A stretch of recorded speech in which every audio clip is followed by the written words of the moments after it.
I wanted to share something special with you today. A couple of years ago, I came across this awesome video that really took me back to a time when YouTube was first starting to get uploads of these classic jazz VHS instructional videos. I used to watch these all the time, master classes by Herb Ellis, Tal Farlow, Joe Pass, these masters that were getting into the later years of their career and starting to sit down and document their approaches. I loved these because you could really get to know them as people, as well as discovering how they thought about their craft and how they thought about guitar playing. There's something about the way this guitar player deals with fundamentals and the elementary aspects of improvisation and guitar playing in a way that shows so much humility and patience and willing to meet a student where they're at. There's none of this lofty elitism or bad vibes that you can get sometimes with jazz teachers. Instead, he just really levels with the student and gives them a way in to these concepts that can be really intimidating at first. I can finally reveal that I'm talking about the great Barney Kessel and his amazing jazz instructional video from back in the day, Progressive Jazz Concepts. Hello, I'm Barney Kessel, and welcome to my jazz guitar improvisational course. I'm going to be explaining and showing you many techniques that are going to help you to become a better jazz improviser. It's uploaded in several parts on YouTube, but today we're going to be talking about part 1, which is called Playing What You Hear. We're going to be going through and looking at some highlights from this video, so I encourage that you go and watch the whole thing for yourself, as well as the other parts. There's so much good stuff for beginner and advanced alike. It really is an all-encompassing video that just reaffirms a lot of the important fundamentals of jazz improvisation. It also applies to composition and other forms of improvisation. This whole first part is just about how clearly you can hear an idea in your head and how you can use technique to translate that into sound at the instrument. One of the big ideas I like to instill into my students, which is also so beautifully conveyed in this Barney Kessel video, is the idea that the instrument is named an instrument because it's a tool to translate sound that we hear in our head into sound in the material world. It's not the be-all, end-all. It's not where the music lives. It's simply a medium by which we translate ideas into sound. We, of course, obsess over the instrument because they're beautiful, they're intricate, they're very interesting, they all make different sounds. But we have to keep in mind that they're just a means to an end, and that end is sound. It's translating something you feel and hear into the sonic world. Let's watch the first part of this video together.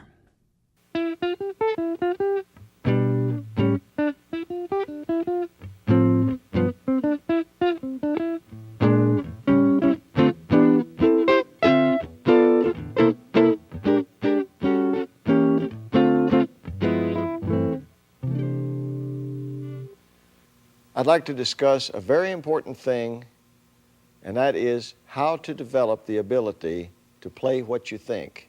This is something that every great improviser has.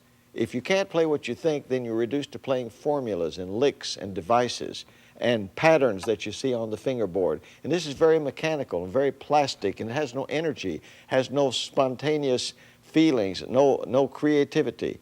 So it's very important that you develop the ability to play what you hear.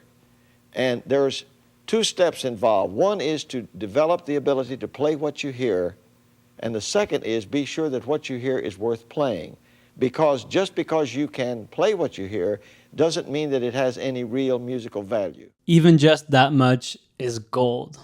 But let's see where Mr. Kessel wants to take this idea.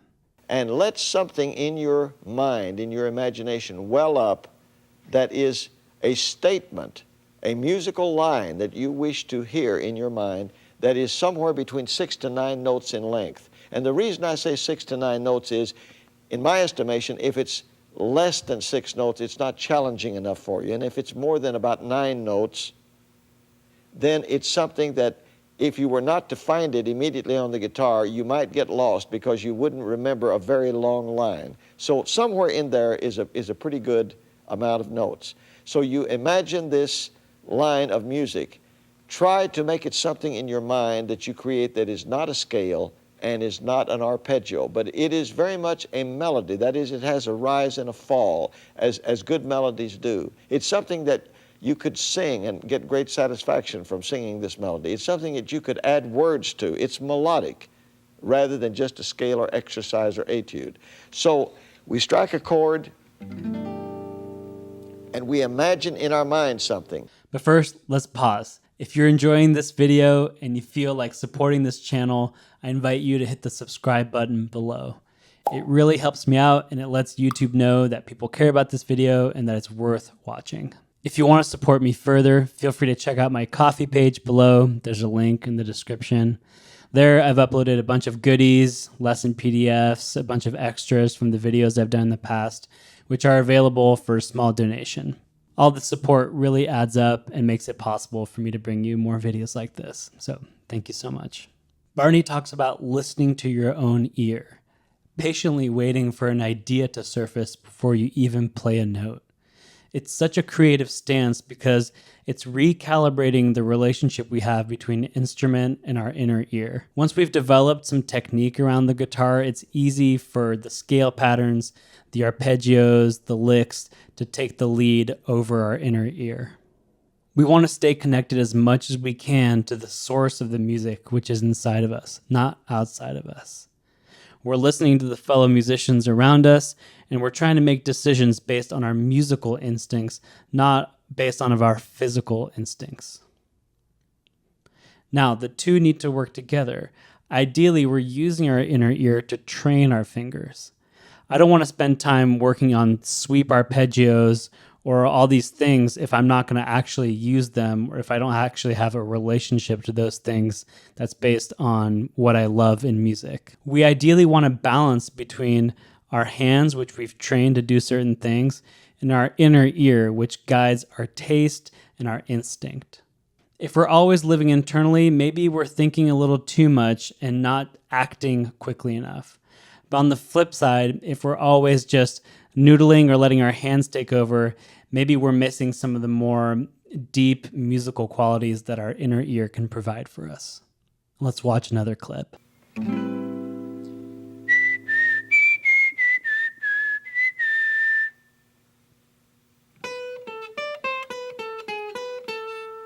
I'm going to try to find it in a lower position.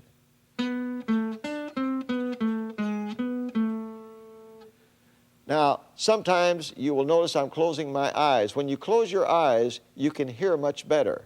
You can also hear your thoughts better. You can hear what's in your mind better when you close your eyes. And you can also hear music better when you close your eyes. So sometimes this helps. Keep that in mind.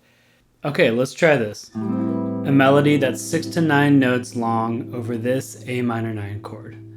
Now what I'm going to do is I'm going to strike the chord again, and I'm going to hear it in my ear first, my inner ear. Then I'm going to hum it, and then I'm going to try and place it on the neck. Let's try it.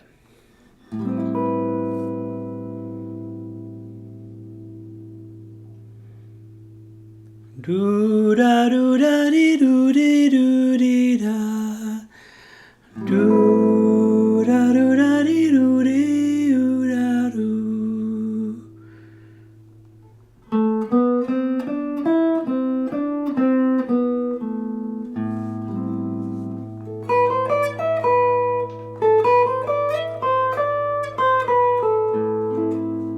There, went a little too fast, got ahead of myself. Do do do do da da do do da do.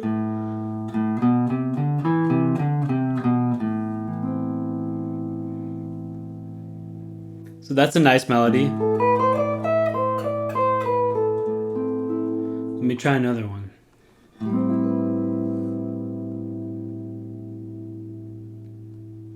Dee dee do da dee da do da do ya. Dee dee do da dee da do do do.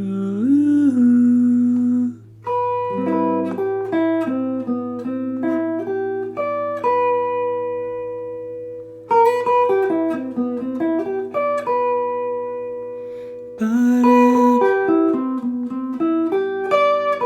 like that. Let's try it down here.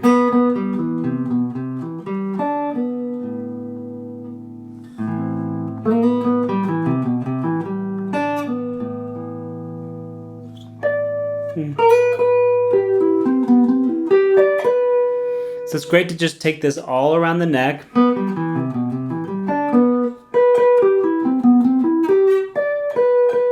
And see where it lays, different positions, going this way on the neck and then going this way on the neck. So all the different variations that involves, and just get to know that little phrase that you hatched out of your mind. There's a version of this exercise where you can also be a bit looser with pitch. Sometimes I'll zoom out a bit and do a version of this where I'm very loose with specific targeted pitches in a chord or a melody, but instead I'm honed in on the rhythmic aspect of the line. In jazz music and most other kinds of music that I love, rhythm is king. Pitch can actually be quite flexible in terms of tension or even accuracy, but if we're lacking in rhythmic confidence, that's when the music tends to suffer and drag and not feel so good. You can listen to all the greats, Sonny Rollins, Charlie Parker, Thelonious Monk, Wes Montgomery. They can play anything. They can play out, in, they can play all sorts of crazy stuff, but they can do that because their rhythm is so dialed and feels so good to listen to. I'll do a version of this exercise now where I'm not going to sing a super clear melody, but I'll have a clear rhythm in mind. Here's one.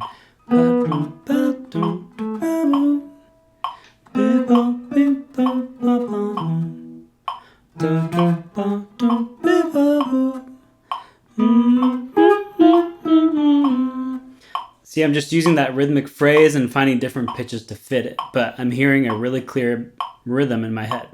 This is a great way to develop your rhythmic imagination where you're relying on your ideas before you have to deal with pitches to generate interesting rhythmic phrases. Sometimes pitches can be distracting when we're trying to just think about pure rhythm. So coming up with a rhythmic scheme ahead of time and then kind of arbitrarily, but also based on your ear, assigning pitches to it as you're exploring it can really help you just hone in on rhythm without being so obsessed with pitch and chord tones at first. I was introduced to this kind of thinking when I was in grad school studying with a great saxophonist and composer named Greg Sinibaldi. And with my compositions and anything I was writing, he'd have me write the arc of the contour of the line without any pitches, just the rhythm and relative low and high, and then have me improvise things that looked like that shape as opposed to getting so granular with pitch. As important as it is to be specific with pitch, we can also remove it sometimes and just deal with rhythm and shape. Doing this reminds me that I really need to keep my eyes in check when I'm trying to play deeply from my inner musical ear. My eyes know the arpeggios, they know the shapes, they know how this fretboard looks, but they can often hijack the musical situation and take the power away from my inner musical ear, which may be a lot more daring and can handle a lot more tension or risk or even some mistakes. When we hit a wrong note and we see it with our eyes, we might have this weird kind of autocorrect that happens that if we heard it instead, we'd be able to find a musical solution to it that is more graceful than just the knee-jerk, oh, I hit the wrong note, hit the wrong fret. A couple of years ago, I had a lesson with the great Ben Street, an amazing jazz bassist, and he had me use a blindfold and blindfold myself when I was playing through a standard tune. This really kicked my butt because it made me realize how often I rely on my eyes as opposed to letting my ear and my kinetic sense lead where I was on the guitar.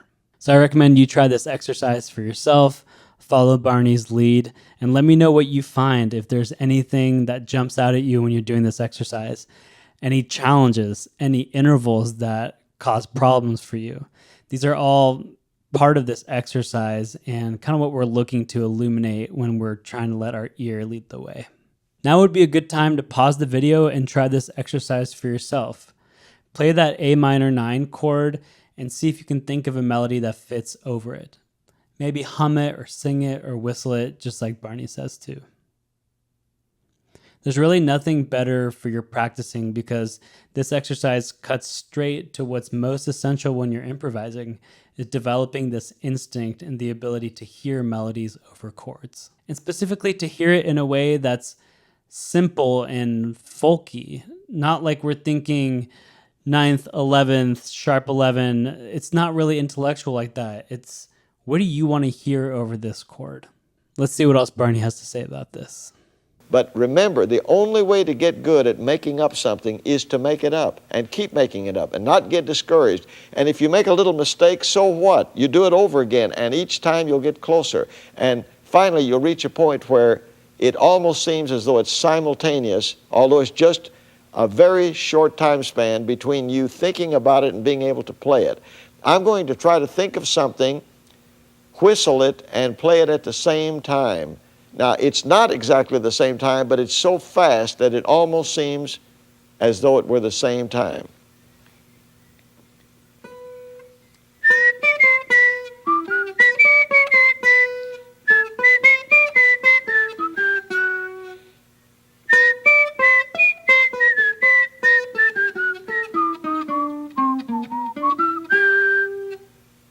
That's the idea. And when you get to that point, you will have really mastered the first step that's necessary in becoming a jazz improviser. Again, pure magic from Barney. I love his perspective here. That mistakes aren't something to fear in this exercise, but instead give us a really good idea of what the delta is between what we can hear and what we can execute. I hope you've enjoyed watching this masterclass alongside me, and I hope that this helped illuminate some of the fundamentals of how I think about improvisation and how Barney Kessel teaches improvisation. I wish I'd seen this when I was first starting out because it would have saved me so much time and energy knowing that I could think about music so simply. But now, fortunately, we've both seen the light and we can take these great ideas to the woodshed and get more connected with our inner ear. Happy practicing, everybody. See ya.